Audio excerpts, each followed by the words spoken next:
Sumainyo ang Panginoon. At sumaiyo rin. Ang mabuting balita ng Panginoon ayon kay San Juan. Papuri sa iyo, Panginoon.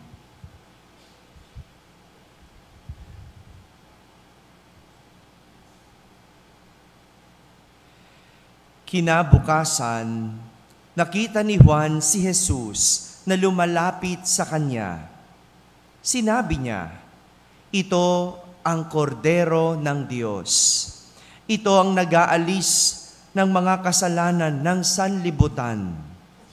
Siya ang tinutukoy ko nang sabihin kong dumarating na kasunod ko ang isang higit sa akin, sapagkat siya ay siya na bago pa ako ipanganak.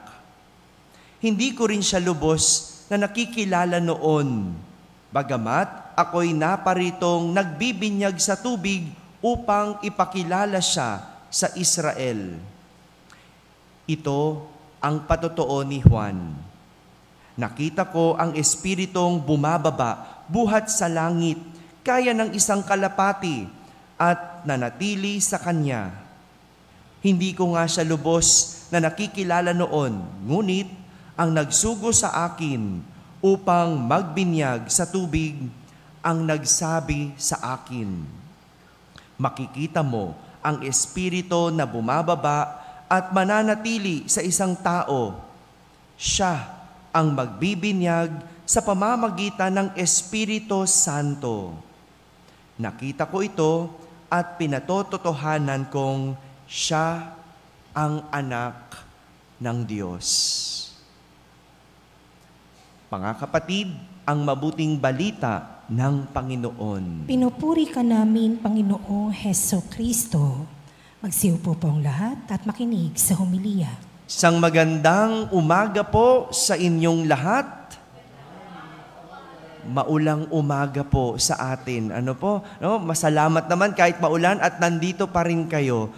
Magandang umaga sa lahat ng nasa barangay na nakakapakinig ng ating banal na misa, sa lahat ng nasa tahanan nagsisimba via online, sa lahat ng nasa abroad, isang magandang araw po sa inyong lahat. Kahapon, kung matatandaan po natin, sino po yung mga nandito kahapon na nagsimba?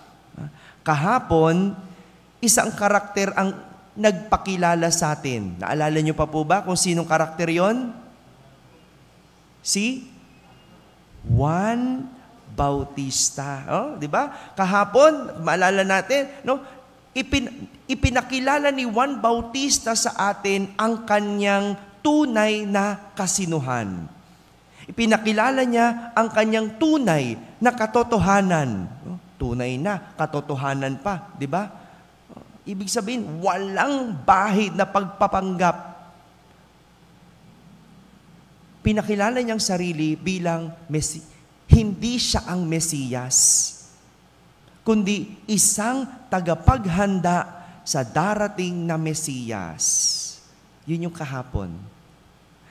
Ngayon naman, ipinapakilala na sa atin ni Juan Bautista ang tunay na Mesiyas. Walang iba kundi si Jesus. Ayon kay Juan, siya ang kordero ng Diyos. Siya ang nag-aalis ng kasalanan ng sanlibutan. Ang ganda ng pagpapakilala ni San Juan Bautista kay Jesus. Isang kordero. Sabihin nyo nga po, kordero. Sa Ingles, ano Ingles ng kordero? Lamb. Lamb. Meron ba tayong imahe ng lamb na takpan Dito meron Oo, natakpan lang ng ating Belen. Pero itong ating altar, lamb. Kaya kung may nakita kayong lamb, ibig sabihin, simbolo yan ni Jesus. Si Jesus yan. Kasi po, ang kordero sa mga Hudyo ay simbolo ng pagpapalaya.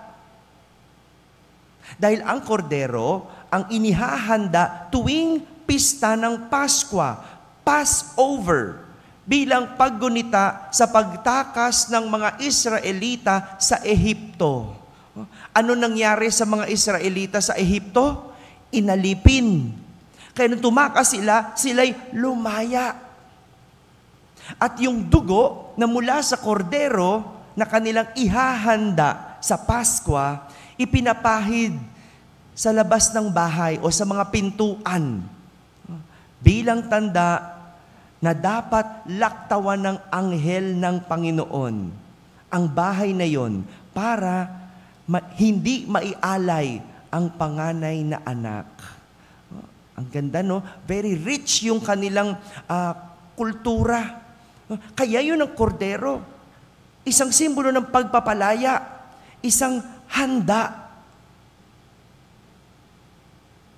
Ang lalim ng pagpapakilala ni San Juan Bautista kay Jesus. Isang pagkilala na kahit kailan hindi malilimutan ng lahat ng tao.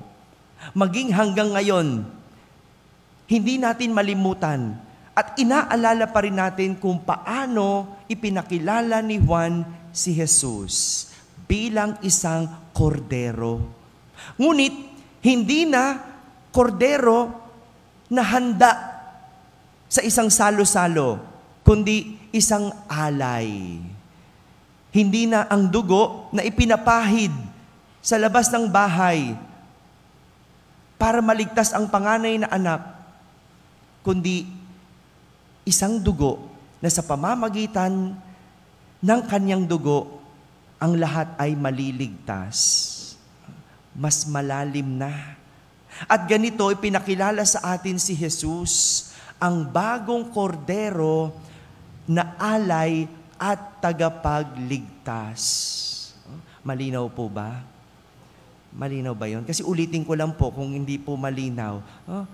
Yun ang ibig sabihin ng kordero. Siya na yung bagong kordero para sa atin. Si Jesus na, hindi na lang siya kordero o lamb na hinahain, kundi isang alay. At yung dugo niya, kanyang binigay para maging tagapagligtas ng lahat. Kaya nga magandang itanong sa atin, ano ang pagkakakilala natin kay Jesus? Ano ang pagkakakilala mo kay Jesus? Kahit sabihin ko siya'y kordero, kung hindi yan ang pagkakakilala mo kay Jesus, hindi ka maniniwala.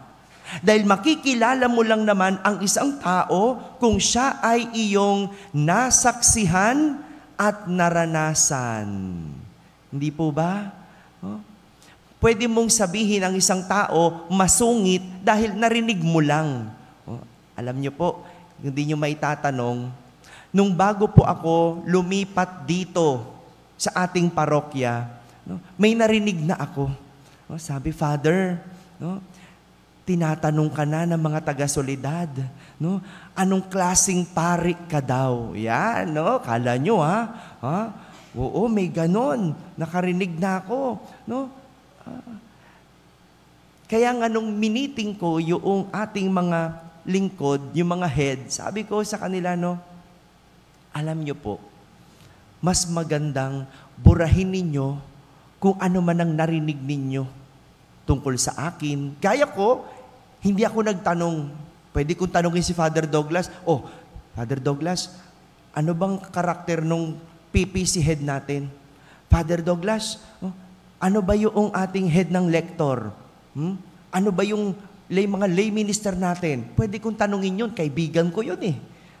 Pero kung pakikinggan ko ang sinabi ni Father Douglas, o pakikinggan ko ang maririnig ko mula sa iba, hindi ko na kayo mabibigyan ng pagkakataong ipakilala ang inyong sarili sa akin. Kasi narinig ko na hindi marunong makinig yun. Matigas ang ulo nun. Di ba? Pero hahayaan kong ako mismo ang makaranas. Ako mismo makasaksi ng tunay ninyong kasinuhan. Diyan nabubuo ang relasyon. Diyan mo kinikilala ang tao kapag iyong dinadanas at tunay mong nasasaksihan. Kaya nga, kung wala ka namang totoong karanasan sa tao at nakikinig ka lang sa sinabi ng tao, ang tawag sa'yo, chismosa. Malinaw? Di ba? Si Father, masungit yan. Bay, teka muna. Hindi pa nga kita nasungitan eh. Try mo munang masungitan kita bago mo sabihin, masungit ako. Di ba? Yung sa iba, pwede ka magtanong doon sa una kong parokya o pangalawang parokya. Pangatlo, pwede sabihin, mahigpit yan. Pero hanggat di mo naranasan, mahirap sabihing mahigpit. Baka naman pag naranasan mo, hindi. Madisiplina lang si Father. Hindi. Prank ka lang si Father. Hindi masungit. Para sa iba, naiwan sa sungit. Kasi yun ang kanilang narinig. Hindi nila nakita yung dahilan. Pero baka sa'yo, mas makilala mo ako. Hanggat di mo nararanasan ang isang tao, hindi mo siya tunay na makikilala. Kasi kung makikinig ka lang sa sabi-sabi, ang tawag sa'yo, walang bait sa sarili. Ngayong araw na ito, ginugunita natin ang kabanal-banalang ngalan ng ating Panginoong Jesus. Si Jesus, kilala natin bilang tagapagligtas. Ngunit kahit sabihin kong tagapagligtas si Jesus, kung di mo naranasan ang kanyang pagliligtas, hindi yan ang pagkilala mo kay Jesus. Maaaring ang pagkilala mo kay Jesus, mapagmahal. Kasi naramdaman mo ang kanyang pagmamahal. Maaaring pagkilala mo kay Jesus, mapagpatawad. Kasi naranasan mo ang kanyang pagpapatawad. At yan naman ang tanong sa atin, paano natin kinikilala o nakilala si Jesus? Sana hindi lang sa pangalan natin kilala si Jesus, kundi nakilala natin si Jesus dahil ating naranasan at siya'y ating nasaksihan. Mga kapatid, sa pangalan ng tao ay nakikilala. Samantalang sa karanasan ng tao ay atin siyang kinikilala. Kaya, huwag lang alamin ang pangalan. Kilalanin gamit ang karanasan at naway itong ating mapatotohanan. Amen? Amen. Ngayon po ang unang Biyernes ng buwan at ng taon. No? Tama ba?